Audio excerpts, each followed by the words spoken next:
Hey guys, welcome back to another painting session today. Wherever you are in the world, I hope you're having a great day, and I hope you be able to, bring out your miniatures today and just take the moment to appreciate this fantastic hobby that we have.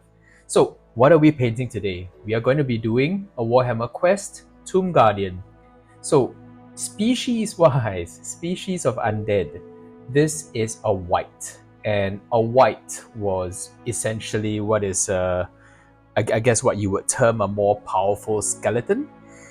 Skeletons, on the whole, in Warhammer Quest, just like in many other settings, have a tendency to be pretty anemic in combat, right? They're pretty much just like mass summoned drones.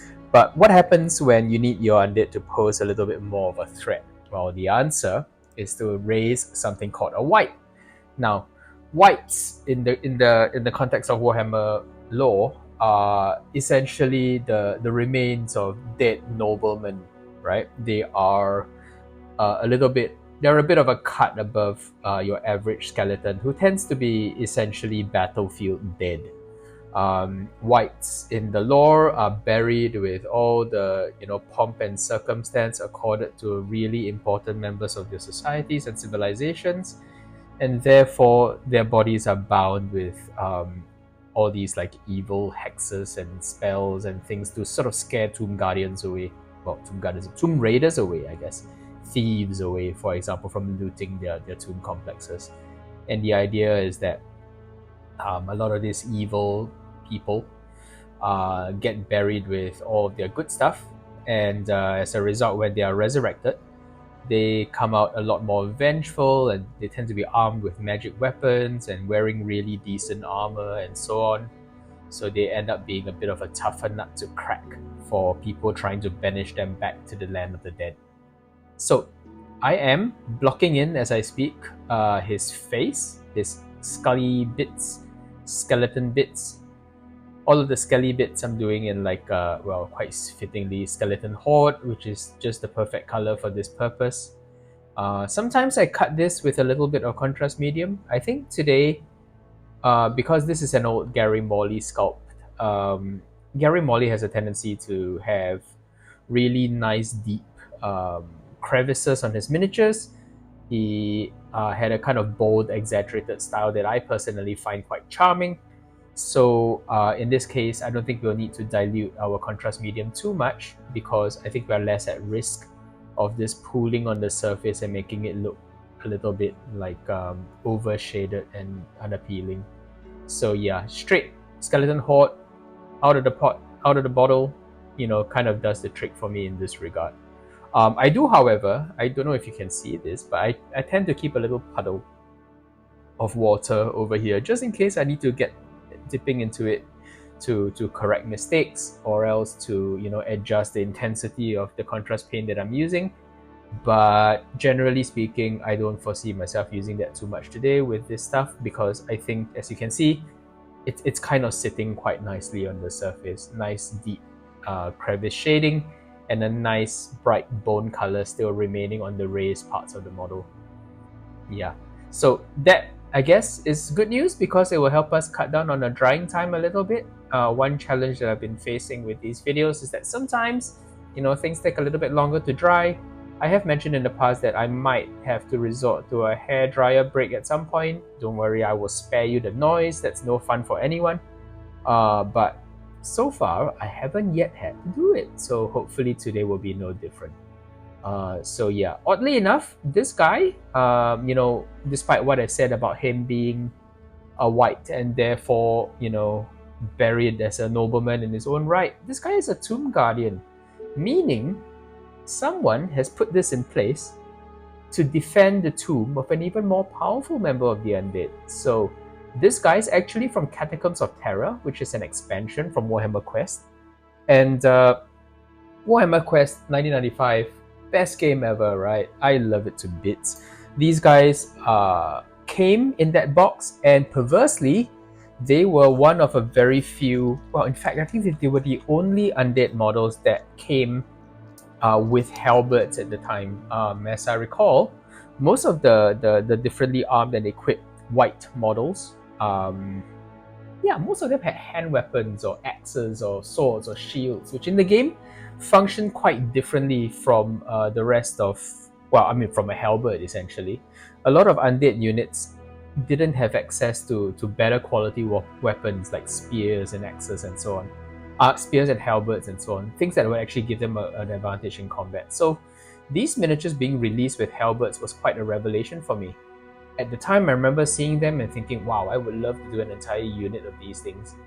And that was a real bucket list thing for me because I was like, oh, they look so good, especially with their strange mono pose, you know, like poses. They look kind of like static, but oddly perfect for undead, who you kind of expect to do a lot of standing around, looking imposing, and you know immobile for hours on end. Anyway, since they are undead, so yeah, I like the idea that these models could, one day I would love to make an entire unit of them, which at the time was a ridiculous amount of money to consider since these models only ever showed up in the Catacombs of Terror box, that expansion for Warhammer Quest, and that already itself cost a pretty penny because it contained like lots of other models as well, including Luther the Hunchback, like including the Dread King himself, and just not enough of these guys to create a whole unit. As I recall, the box only contained 3 of them, which is a bit of a shame. 2 of this particular design, and another one with the halberd held to the side, which I probably will be painting for a future episode of this because here's the thing, I've managed to get enough of these to make a small unit. Bucket list. So yeah, perfect. These guys, I found them always really quite special. I really love the way they were designed. I think there's a lot of personality to their sculpts. There's my favorite word again, personality. But there you go. These guys had so much character, so much uniqueness, and they had really interesting weapons that weren't really available in any other wights at the time as well. So therefore, these models are high on my list to put together into a unit. Love them. So yeah, one of the things that I try to do for Undead of this era is to try to use unconventional colors, because I think the good guys have the monopoly on primary colors, right? Like the Empire, for example, it's all white, it's all red. It's, well, white's not a primary color, but you get the idea. They're all like red, they're blue, they're yellow. All these primary colors that kind of have a very bold and in your face militaristic kind of look, because they are in fact used on uniforms. Likewise, the Bretonnians have really bright, colorful heraldry, so it behooves the undead to have something like a little bit darker and more threatening. Maybe something that hints to their slightly like more subtle and insidious nature. In Warhammer, I think it was particularly interesting that the undead were always a bit of a sleeper menace.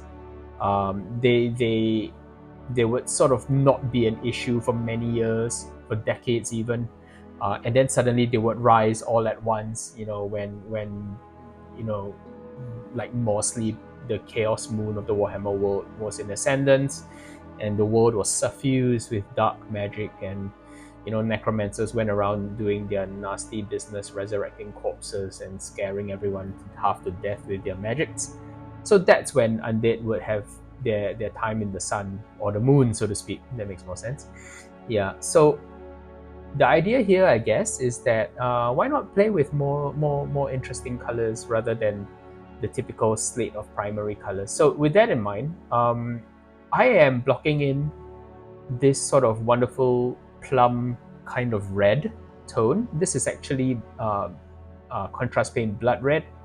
For some bizarre reason, contrast paint blood red comes out kind of plum, almost borderline wine red, I suppose.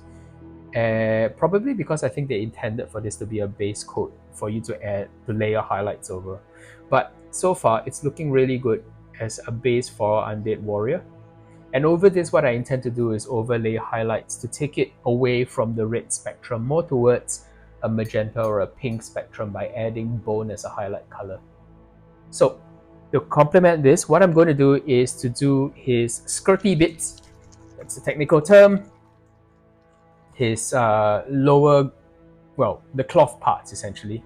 Oh, you know what? Already I've missed something. There we go. His feet. And this entire leg, sorry, so I'm going to backtrack a little bit, don't mind me. Just pretend all this was done at the same time that I did all of his bony bits. I almost said skin for a second, but there's no skin on these guys. It's just bones, no skin and bones, just bones. Right, so let me put this on the bits that I obviously missed. Again, this is why you have a wet palette, so you don't go scrambling around for colors, pulling them up and opening them, in a hurry just to make sure that these things get fixed.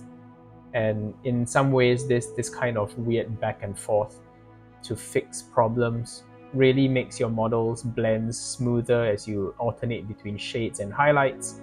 Having all that paint accessible, just close to hand really makes painting a lot more pleasurable. Now, did I miss anything else? I think this time maybe perhaps I have not. Would be nice. Oh yes, actually the back. So these guys are a little bit odd because yes, I said they're wights. Yes, they tend to be buried with all their best stuff, but because they're set as Tomb Guardians, their outfits are quite interesting. For starters, his chest, front and back, chest and back are both exposed, which kind of bizarre really, because there's something about the gigantic cojones on a model that isn't quite afraid to get hurt to the point where they're willing to expose their chest like that. Either that or this is some bizarre undead swimsuit contest, and somehow these guys got the job of just standing around looking really cool in their like skimpy outfits. Guys, the ancient equivalent of men walking around in speedos. But there we go, speedos and halberds. That's what we should call this unit. Anyway, so let's put on the Pterodon turquoise, and you can see it's a kind of rich teal color, and it's got quite a bit of interesting subtlety going on already, because it's not immediately what you would assume an undead model to be wearing. It's drawn my interest, so to speak. Plus, it's kind of dark enough still to make the model look a little bit sinister, which I really like. I think all too often, I certainly did when I was painting undead models. I think I all too often in the past reached for black, because what I really wanted to do was to try to limit the palette to make it all sinister and evil looking. In hindsight, I think this had a tendency to make my models look a little bit dull on the tabletop from afar. I think one of the things that the undead armies of this time, painted by the heavy metal team back in the day, they tended to use a lot more colors, and therefore their models came out, they look really good in photographs. But at some point, as I recall, there was a bit of a movement to pull out all the color out of these models, color schemes, and focus on something that was a little bit more basic and neutral, like black, bone, red, gray, that kind of thing, as opposed to all these crazy bright colors, which now I find really appealing and really charming and very of its time. So with that in mind, these models belong in my nostalgia or my bucket list, therefore they will be clad as such. Bright, exciting colors, kind of eye-aching almost, but yeah. Pterodon turquoise, layer it up enough, and I believe despite being bright and interesting, you can sort of make it deep and saturated enough to the point where it maybe reads as just a darker color from afar. So you get to have your cake and eat it. Yeah. So I am adding all of this stuff to his outfit because I have coated all of the skirt like once over already, and sections are starting to dry. I'm able to go in and to add a little bit more color to some of the recesses in order to create some of those initial volumes to kind of enhance the 3D look of the miniature by putting darker paint where the recesses are, and leaving the lighter brighter colors like on the raised areas where they would be in real life. So real life or real death. All right, so looking at this, I have realized that there's a little bit of a tassel here, And now I'm pondering whether or not I want to go red or I want to go turquoise. The answer is turquoise, I think, because I think having the top half of it in red, whereas the bottom half is in turquoise, makes it suggests that there's a kind of horizontal split to it, which is a bit weird. But if you put turquoise up here, it will kind of cross that line, and maybe visually it won't look quite so stilted and artificial. So with that in mind, let's do this in turquoise. In reality, I think you could, I mean, for in all honesty, you could probably go either color, but I think having a little bit of a crossover visually of these like sort of like mental lines that we might have makes the model a little bit more interesting. Not quite so, turns it into less of a model of halves. Does that make sense? It's kind of the same reason why, you know, for example, the top part of his halberd shaft and the bottom part of his halberd shaft are going to be the same color. If you make them two different colors, they might not read as the same model. Well, that was a slightly different point, but you get the idea. These little minor color choices sometimes do make a difference because of the way they read to us visually. So he's coming along nicely. A lot of what is left on the model unpainted at this stage probably will be silver as a preparation for like for gold, as well as for like a null oil wash. But I think what I'll do is I'll take a little bit more time establishing the dark sections of what will essentially be a deep pink. Another reason why, you know, adding say bone to a highlight color, another reason why this kind of works for undead models, in my opinion, is that it makes them look worn out and a bit faded. And that's exactly what you would expect to be, right? If you were buried alongside your liege lord to defend him when he wakes up from the afterlife, it helps to kind of look like you've had a really long sleep in, and that reinforces the story and world building of the miniatures. Nothing worse than having that fresh factory finish when actually you've been lying in state for thousands of years, only to be woken up when, you know, some grave robbers come knocking on your door. So yeah, at least look the part, I guess, is what I would say. Okay, so with that in mind, enough waffling, let's move on to the silver. As usual, my silver of choice is, as always, is Vallejo Model S silver. Favorite silver color ever, use it for everything. Although, to be fair, it often doesn't make it to the final look of the miniature because I tend to shade it, I tend to wash it, I tend to glaze it with other colors to make it more interesting. It's just that it's a really good start point for anything that's vaguely metallic or that you want to have that shiny sheen.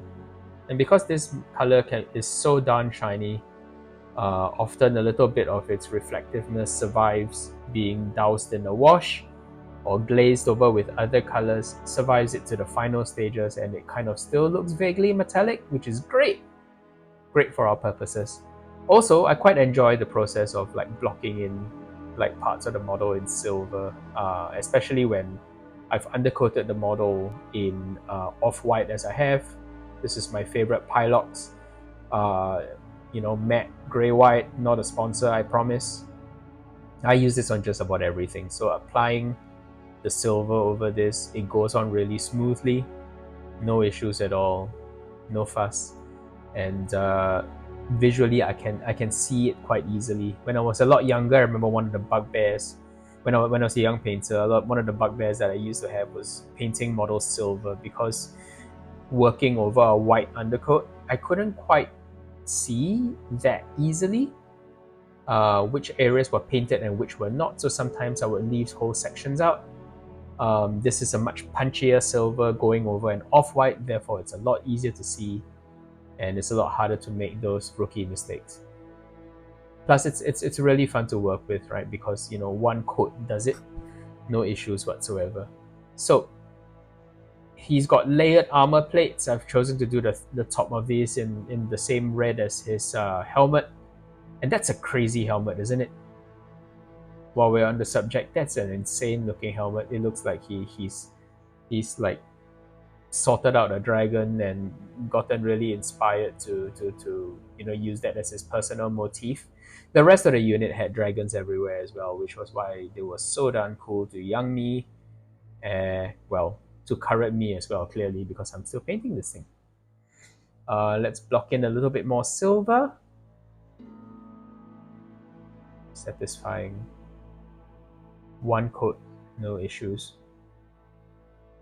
Love it. And so I'm quietly gushing, painting over this model with paint. Brings me joy on a level that no inanimate object should ever bring joy to a person, well, any well-balanced person, I suppose. But there you have it. So, almost there. One more horn, and I think we're okay with our first coat. A little bit of touch-ups around the edges, but I think that's most of it. I think he's looking pretty good already, pretty swanky. The next step is to start to glaze him over with various tones. Now, this model, as much as I like the silver kind of look for weapons, he's attired as a ceremonial guard, right? So I kind of feel like he should be wearing stuff that's a little bit more swanky. I might even do his armor all in gold because I think that's just a really nice contrast with the teal and that magenta red. Let's do it. I think Game of Thrones, for example, has taught us that it's quite possible to dye your equipment in different colors. And to be fair, medieval knights did a lot of that as well. I think it's a bit of a shame that most of what survives to the present day from ancient history, well, not even ancient history, right? Like medieval history, a lot of that equipment has kind of either tarnished or faded because a lot of these dyes and paints and colors that you would put over medieval armor never really made it to present day. By that same logic, most of the statues in Egypt, ancient Egypt, in the pyramids, most of them would have been colored as well. It's just that a lot of the clay colors and the herb based colors that they use to paint these messages and to sort of boost the realism of their statuary, many of them don't survive. So we have the idea that these today look like alabaster white statues, but in real life, or at least back in the day, they would have been beautifully colored and almost a lot more lifelike than we would imagine. Anyway, rant over. So silver's done, perfect. I'm going to take the opportunity to just do the base really quickly because I don't want to run out of time while letting the silver dry. So let's do that very quickly. As usual, my color for the base, and the base is just like simply finished in the usual style. It's just Agarros dunes going over essentially sand, and the sand is just glued onto the surface with PVA glue. In my case, woodworkers or carpenter's glue. I use that instead because it gives a better bond. And you know the drill. I don't even know why I applied the paint onto the palette with this. I'm gonna do my usual triggering nonsense by putting Agarros dunes directly on the surface of the base. Let that sort of soak through and see how much quicker that flows to the desired to give the desired look. Because that's how you do things. Now, before you say something about how much I must have invested in stocks of Agarros dunes to use it like it's free. This isn't actually Agarros dunes. This is actually a combination of raw umber, burnt sepia, raw umber, sepia, and I think burnt sienna, which you can get in dropper bottles, as acrylic inks. And I mix this on my own, cut it with a little bit of contrast medium, or you can even mix your own matte medium to use that works perfectly well with contrast medium, and use that instead, because you do actually go through a shocking amount of this stuff if you paint models with the regularity that I do, which I hope you will. please grab a model and have these videos playing in the background. I think on a personal note, quite a few people have raised eyebrows at the idea of why I would be doing such long form videos. Well, the reason is because I think, miniature painting needn't be the lonely endeavor that, it seems to be, with modern technology. Why can't we have, friends, hopefully friends, painting all at once together and sort of keeping us regular with the output of painted models rather than piling up into grey piles of shame, right? So if it would please you, grab a miniature, join me for these sessions. You don't have to join me every single day, although I will be here every single day for you as long as I can. I might miss the occasional day or two, but I will do my best to have a new video up every single day, because that is the shtick of this channel, and I think that makes the process of collecting and painting an army that much more fun and pleasurable. I don't even care if you fall asleep watching to these videos to the dulcet tones of my voice, although I will judge you for it a little bit. No, just kidding. Yeah, I hope these videos bring a lot of joy to what can be very stressful times in this day and age. Like a lot is going on in the world out there, and sometimes indulging in a little bit of comfort and happiness, painting little toy soldiers, maybe that's not so bad, right? I think so. Okay, so I have taken the time to drop another layer of Pterodon turquoise onto his surcoat. We're calling it a surcoat now. It's not a sarong, trust me. And I think it's looking a little bit better, a bit closer to my vision of what I wanted his outfit to be. Previously, it was looking very blue and strange. So now I think we might want to spend a little bit of time on that blood red layer. You know what? I just found an area that could do with a little bit more blood red. So nix that thought. Sorry. We're going to go a little bit more. I promise we will get on with it shortly. Get on with the highlight shortly. But no, not yet. Can't leave that untouched. Pardon me. I promise this stream or this video does get better. So yeah, as always, I like to do my plug for you to let me know exactly what kind of miniatures were your bucket list ones. Which miniatures kind of really inspired you. Is it the iconic 40k Chaos 40k Chaos, 40k Tyrannic Carnifex, the one with the grippy like Screamer killer arms? Or did you get into the hobby a little bit later when Archaon was a big deal? I actually have the model for old Archaon before he got Giant Horse, and also before he got Giant Three-Headed Dragon Friend. So we might be painting that. Well, we will be painting that because I love Archaon, the old Archaon models to bits, even though he looks fairly ordinary and unspecial. Okay, cool. Let's finally move on to mixing a little bit of Vallejo Dark Sand, which is my go-to color for mixing highlights into, well, my go-to range, I should say, for mixing colors into contrast paints, because Vallejo colors are so thick. Consistency-wise, they're so heavy that you can go ahead and add them to contrast paint to produce really nice highlight colors. So I'm gonna test this on this little section over here, see what it looks like. Probably needs a little bit more power, a little bit more bone. So there we go. That looks pretty good, I feel. What do you guys think? I hope you like the way that looks. Already it's giving me worn out kind of like old book vibes, musty book. The kind where you've scuffed all the edges and a lot of the red binding leather has kind of lost its luster. That's what I'm trying to channel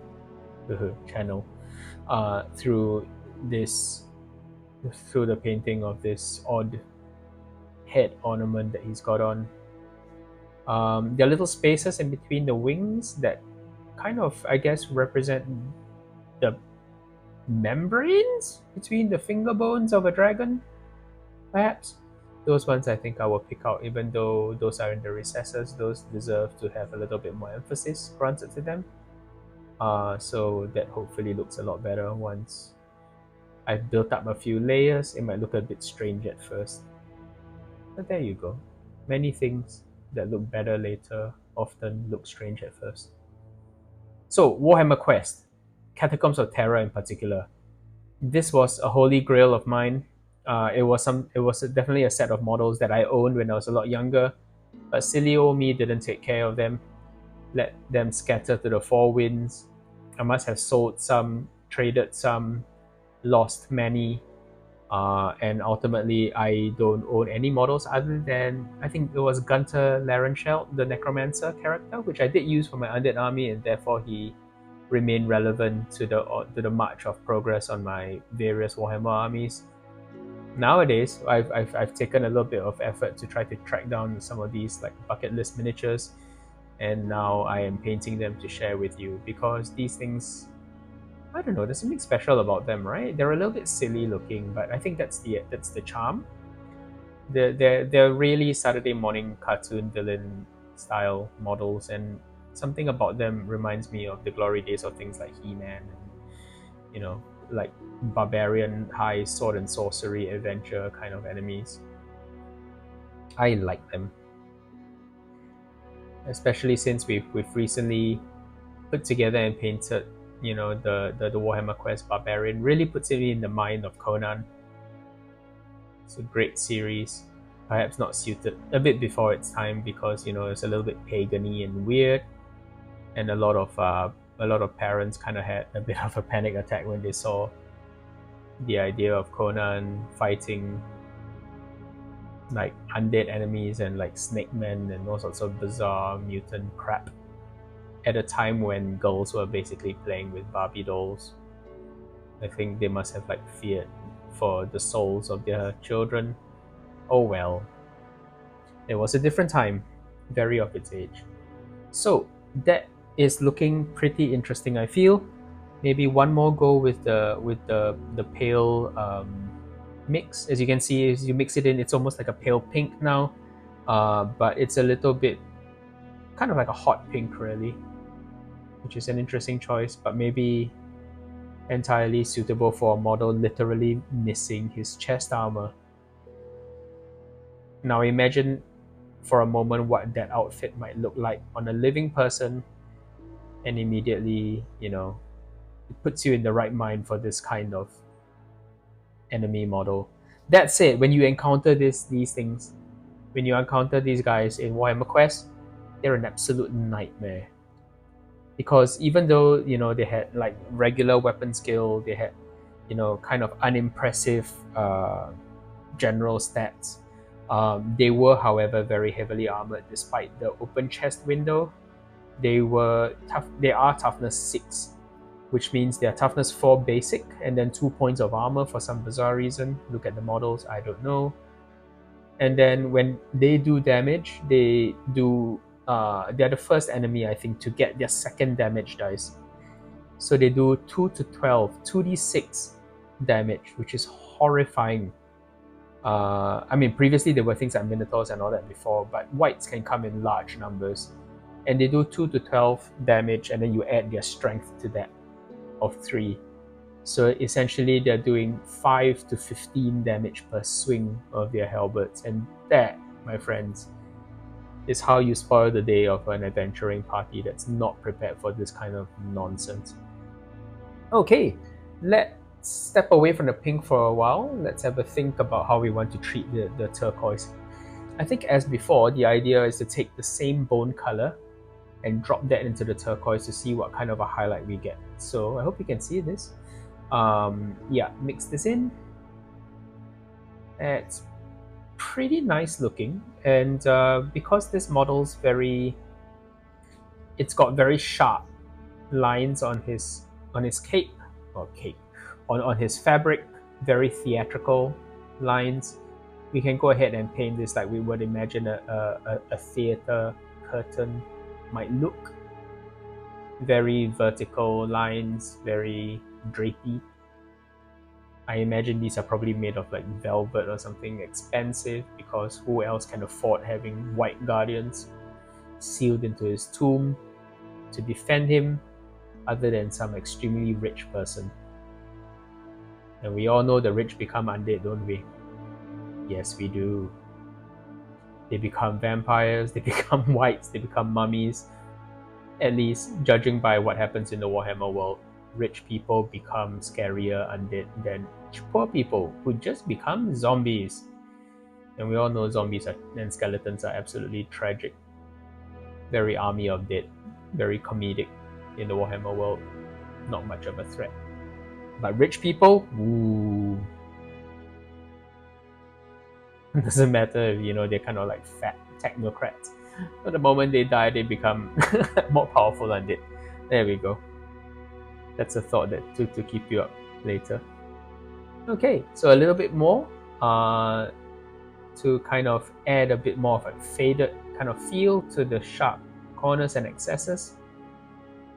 And I think I have a finish for his outfit, top and bottom,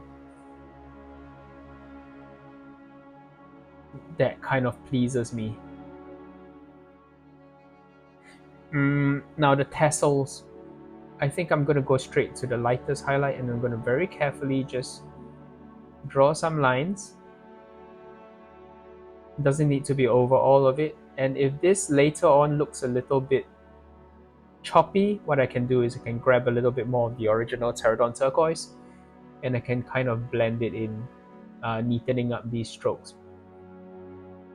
We'll see if that's needed. I think so far it looks quite decent. Nothing too terrible there. Remember that these models we are doing to a decent tabletop standard, enough to get them going on the battlefield. We're not going for Golden Demon. That's more for... I tend not to go for Golden Demon these days anyway. But even when I did, there were always times when I just wanted to paint models just for the sheer fun of it. And this is an example of that. Yeah, so that's looking pretty good. Yep. Pink bits are nice. Pterodon turquoise bits are nice. His more... The metal bits, I think, need quite a bit of work.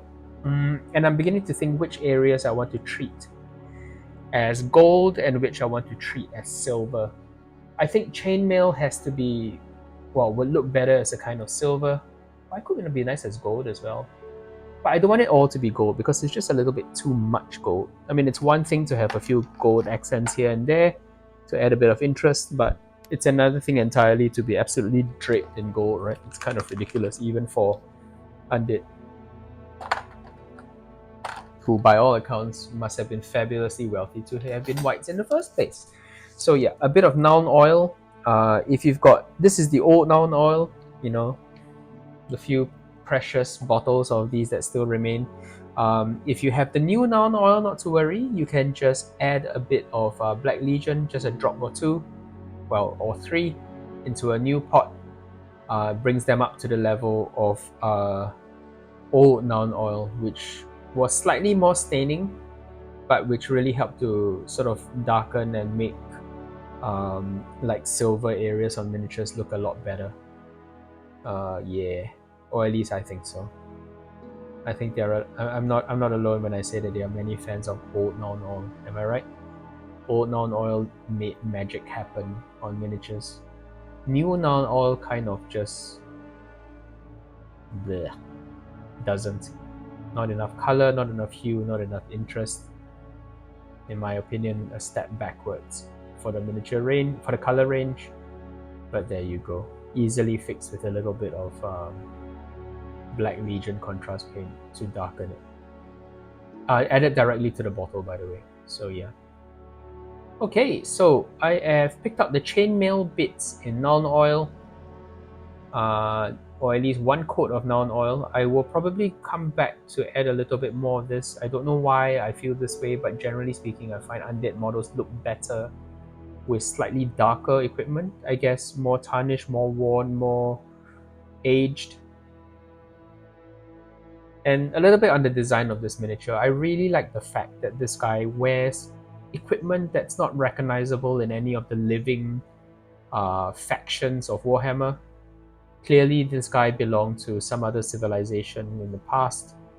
And that kind of layering of concepts really adds to the world building of the Warhammer world, insofar as, if we think about time as a cyclic thing wherein new civilizations come in over the bones of old, this guy clearly looks like he belongs to another civilization that no longer exists. And I really like that concept. Just makes the Warhammer world feel, all more filled in and more lived in, so to speak. Yes, I know it's a fantasy realm, but these things matter. World building matters, because if people don't believe that your creation can exist, then that's kind of lost them at the doorstep, right? It's so much harder to follow a story that doesn't respect its own world building. Right, so onwards to the gold mix. And my gold mix is a simple one. It's just Nazdreg yellow plus Seraphim sepia. Nazdreg yellow, a really interesting brownish yellow color. Has lots of variance in its hues. When you cut it down with another color, it tends to go into a more of a yellowish tone, which is nice. Despite the name, Nazdreg yellow comes out on its own over a white undercoat, mostly as brown, in my experience at least.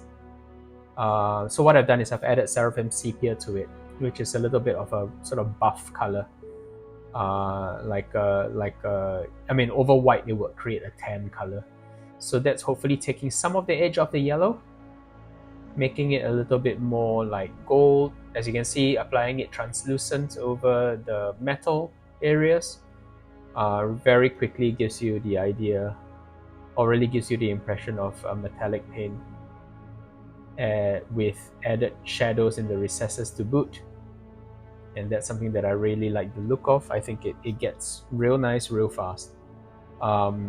It is, however, supposed to be a weapon, so keeping it gold, like in this saturated gold color, probably doesn't make a lot of sense. So what I'll do likely after this is, for any of the parts that are, I guess, a functional weapon bit, so for example, maybe the the head of the halberd, if nothing else, maybe not the inlay, I will probably come back in and highlight that with a bit of this gold mix added to silver, because I think that kind of makes it look a little bit like a working blade rather than basically ostentation. I think that kind of gets the idea across a little bit better. And you can go ahead and choose to leave it in gold if you want. I guess that still looks really nice and opulent. Certainly, it will make the model stand out on the table a little bit more. But if we are expecting that weapon to be actually actively dangerous, maybe it would help to treat it differently. Yeah. These guys were particularly dangerous because they were armed with white blades, right? Which was their Warhammer shtick. Not only were they tougher than regular skeletons, but every one of them tended to carry a sort of low-level magical weapon called a white blade. Clearly, this is based on what you would have in the Lord of the Rings. These were the barrel wights essentially. So each one of them, being a king of old, would be armed with some scary dimension twisty weapon that could stab hobbits even when they were wearing the One Ring, I guess. So there we go. That really helps to reinforce the idea of these as really dangerous enemies, even though generally speaking they were kind of not the worst thing you could run into in Warhammer Quest. Warhammer Quest, man, 1995. They're not really selling you the old world as a place that you want to live in, because holy shit, at the right battle levels, round the corner and you could run into a bloodthirster. That's just how it works. And if you were similarly unlucky, round another corner, roll the right number on the D66 table for random enemies, and you could run into a second bloodthirster. Because why wouldn't you?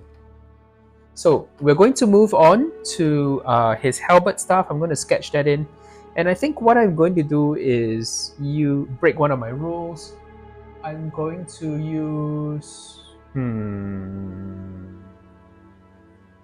I think Rattling Grime is a bit too dark, even though I usually say that I don't like to use neutral browns.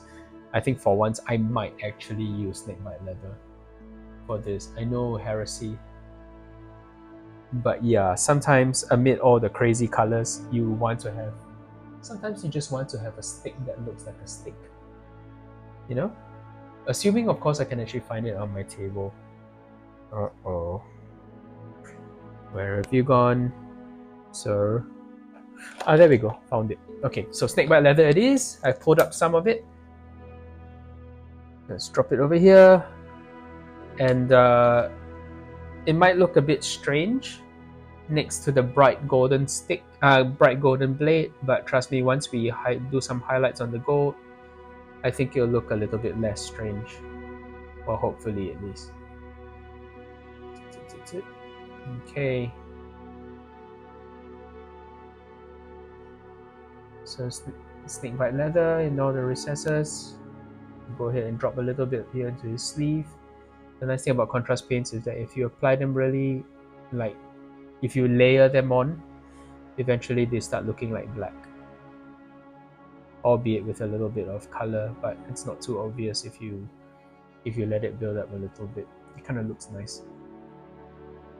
Okay, a bit over here on the side. As a general rule, I like to try to rotate the model as much as possible so that I don't miss out on the essential geometry. Remember that you're painting a 3D object and not, a flat thing. Therefore, it makes sense to rotate it to make sure you catch every angle, which would be particularly embarrassing if you were recording your painting in front of people that you're purporting to teach to paint. Oh, but we're not really teaching, I suppose. I'm just your hobby buddy. Think of me like that way. Painting a little bit as every single day just to keep us regular, just to keep the good times coming. And maybe you could drop a comment or two about things you want me to address or things that you think I might appreciate or enjoy, media, books, whatever. I always take recommendations. Always enjoy those. Okay, so now we're going to go on to take a bit of our gold mix and then we're going to drop a little bit of silver into it. And very quickly that gets us this very light gold color, which I think is perfect for highlighting. So we're going to drop that on this weapon. Reinforce the edges of his blade. You know what? I think that could stand to be a little bit stronger, a little bit more silver. So we get straight to the good stuff. Yeah, so I like to run it along the edges of the weapons. So we reinforce the geometry of the blade.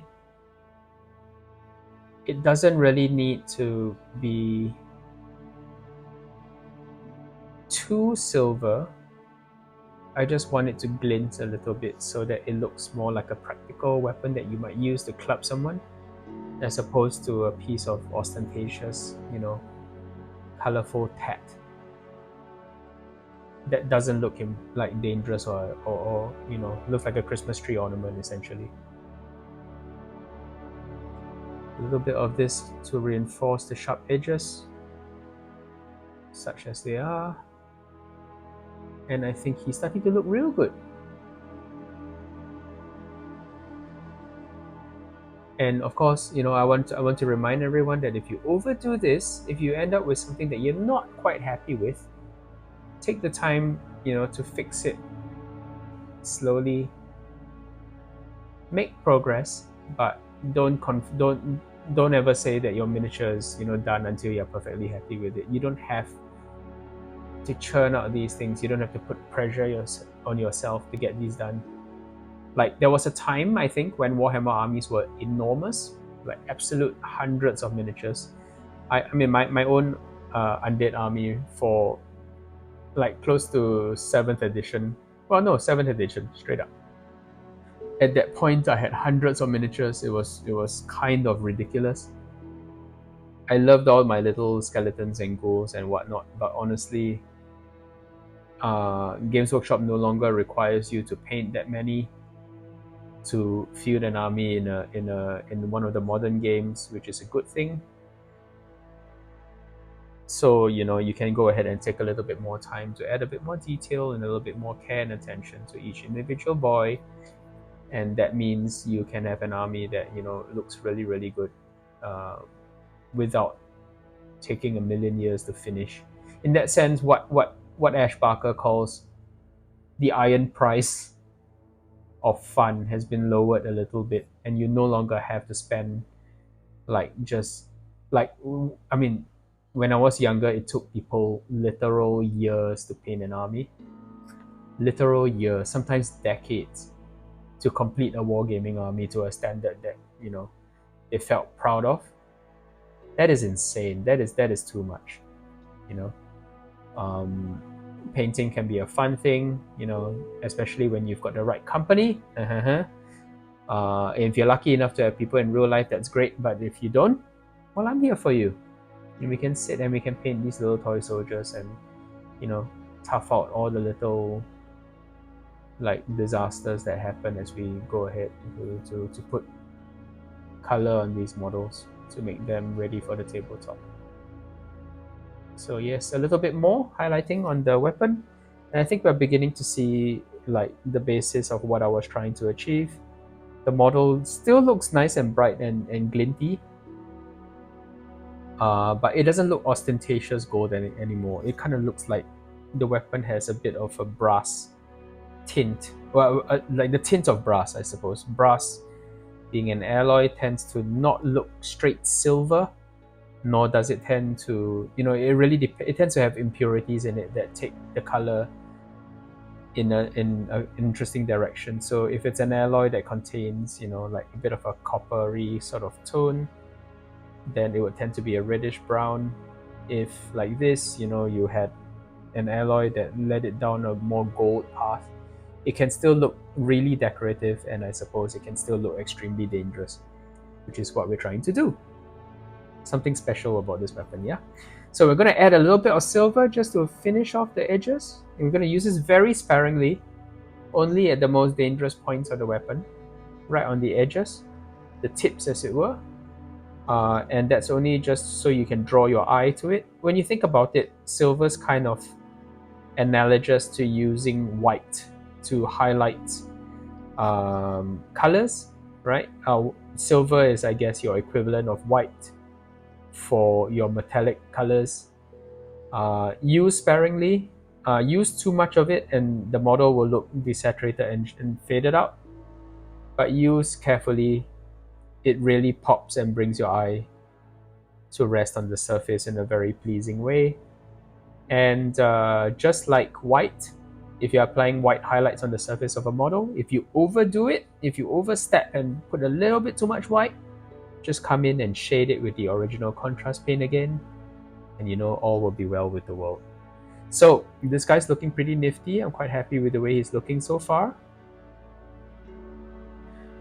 There'll probably be another session where I come in and pick out all the additional little details like all his gemstones and whatnot, but for today's session, this is going to be a chill, easy painting session where I get the bulk of the colors in, sketching in most of these structures and details on the surface without laboring over the more complex individual bits and pieces, and have something that we'll be proud to put onto the table to play with, if not representing necessarily our best work.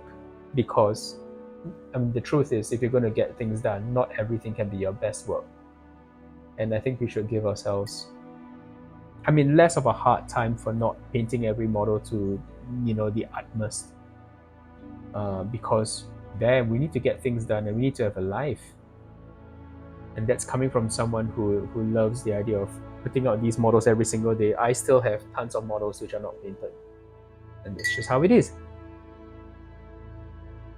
Lots of inspiration, as it were. Okay, cool. I'm going to grab a little bit of my favorite color, silver gray, because that's a good analog for what I spray painted this model as an undercoat. And I'm going to just apply a very careful highlight on the bone at the tip of his funny hat. And the reason why I'm not using pure white for this is because pure white can be really stark. This is something that's a little bit more, not quite so, stark. And there you go. So likewise, a little bit of this color can go a long way to establishing some of the high points on his bony form, right? Just to draw the eye to certain areas. Again, when applying highlights, you don't have to cover every single feature.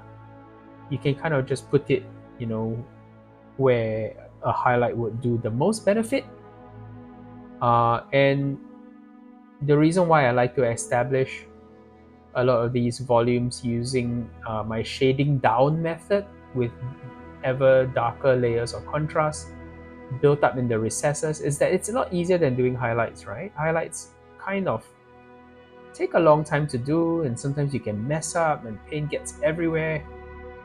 Back in the day, we like White Dwarf would say, you highlight everything, and that just make models take a long ass time to finish.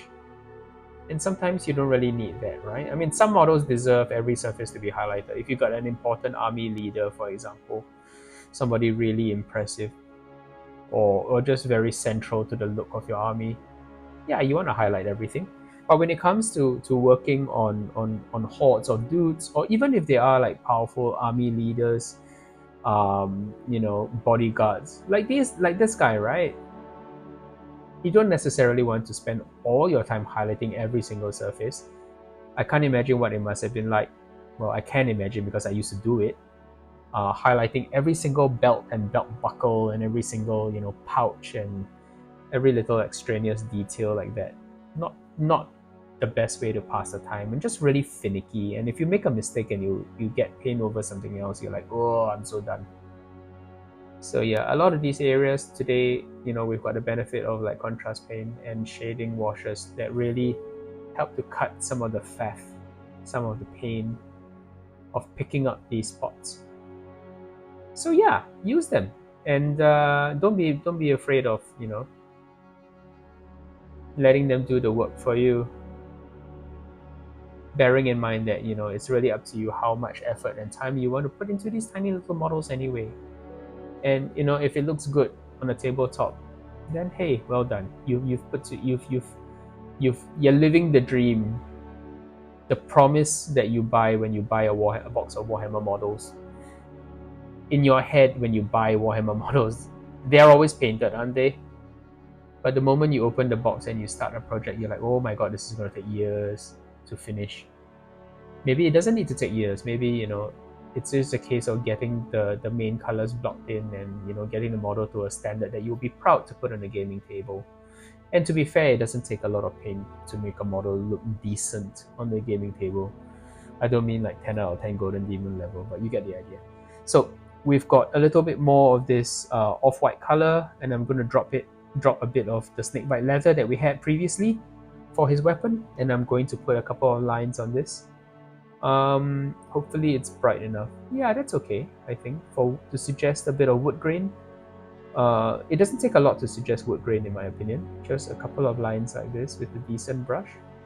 And also a steady hand. Now, if you're wondering how I'm keeping my hand steady, what I like to do is to get real good at drawing straight lines on a miniature, right? A good exercise to have your wet palette, right?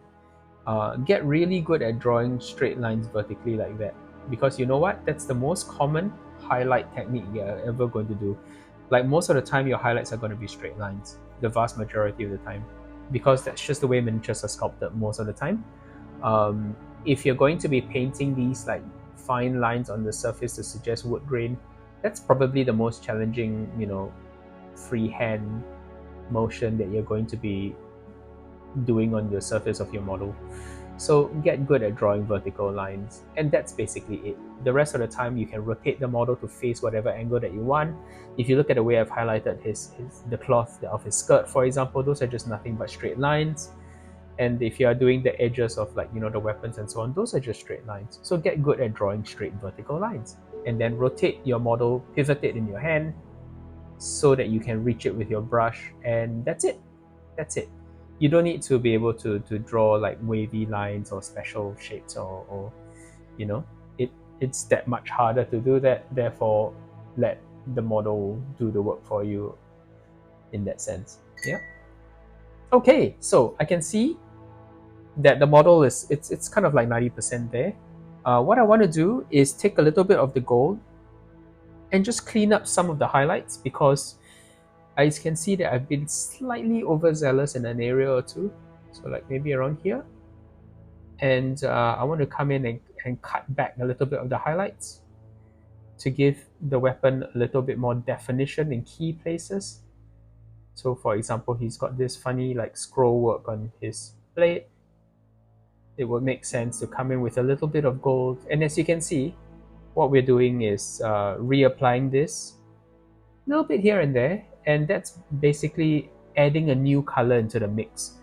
Because we're applying transparent or translucent layers over the surface, the more of these additional lines that we're adding, and the more these layer up, the darker the underlying color gets. So we're adding essentially new colors to the surface. And that goes a long way towards making the model look a lot more visually interesting, because it's got more colors at play on the surface. So it's not just one shade of gold or silver, it's multiple shades, and that visually looks a lot better. And as we previously spent a little bit of time adding in the highlights and so on, maybe that's kind of now shaping our perception of the surface, and we can decide whether we want to add a little bit more I guess volume to the surface. Volume meaning darkening the recesses, highlighting the edges to make it look more three-dimensional and more finished as a result. And before long, keep doing this and your model will look amazing. Yeah, as opposed to just doing pure highlights, right, which in my opinion can get a little bit tedious and difficult to consistently get correct. Because honestly, if you're painting the same line on the surface 3 times, sooner or later you might mess up. Now, looking at this surface, I like the way he looks. I think he looks very swish. One thing I want to do, I think, is to come back in with a little bit of this pink. I think my challenge now is with the amounts of pink on the model, it's coming across as pink, which I know is going to confuse everyone. But what I found is that if you mix in enough dark sand into this red color, you will eventually get something that reads more like a flesh tone than pink. And having a little bit of this on the surface puts us mentally in the mind that we are looking at something that's worn and tattered, as opposed to something that started off life pink. So this is that crossing over point where the highlight color that we are using on the surface is a little bit closer to being something other than pink, a kind of worn out red color. And then that puts us further from the idea that this was a pink thing that faded, and more in the mind of looking at something that was essentially red and then faded, which makes a lot more sense for the logic of the model, I find. Personally, I like to do this for undead models mostly because, well, the original art. First of all, I'm emulating the original models. I think they did wonderful work with incorporating relatively bright colors without resorting to a lot of black. That's one thing, which I like to emulate. The second thing is I like to keep primary red as a color for models which are more generically evil. So for example, I like to keep them on my Chaos Dwarves.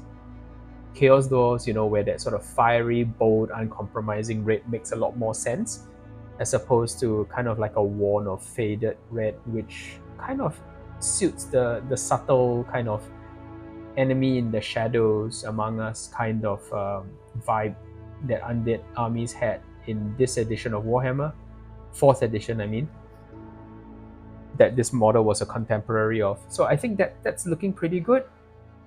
I think I am happy to now move on to just doing his base edge. I am pretty pleased with the outcome of that, I'm not gonna lie. I think he looks great. So I'm gonna pop him off, grab some of my favorite color, another favorite color. Yes, you can have multiple. This is leather brown by Scale Color, brown leather, sorry, from Scale Color, and this is essentially and a very close analog to what Scorch Brown was. Later, Rhinox Hide. Just go around the edge. Sorry, try to keep them in frame to show you what I'm doing. And this is the most satisfying step. I love this part. Now there are little things that I would love to go in and tidy up on this model. Whoops, and knock over various things. But you know, for now, I think this is a happy place for us to call it. And if you don't like undead models, that's fine. Completely understand. I don't understand, but it's okay. I'll act as if I do. Join me again tomorrow and we'll paint something different, you know? And even better, let me know what it is that you would like me to paint. Even if it's a 40k model, you know, even if it's a Space Marine, I suppose, even if it's something that's not quite 4th edition Warhammer Fantasy, I'll try to track it down. And we'll see what we can end up painting on this channel, whether we find any real gems to really enjoy. So let me move this away, wash out my brush. Don't forget to wash out your brushes at the end of every session. And there we go, that's our boy. Warhammer Tomb Guard. And yes, I have enough of them to make a small unit, and I'm looking forward to doing that very much. Because these guys are just straight up cool, and that's a cool color scheme to set it off. Okay guys, have a good one. Enjoy yourselves, like, comment, subscribe, all the usual stuff if you enjoyed this. If you didn't enjoy me painting this model, come back tomorrow, we'll have a different model, I promise. Bye bye now.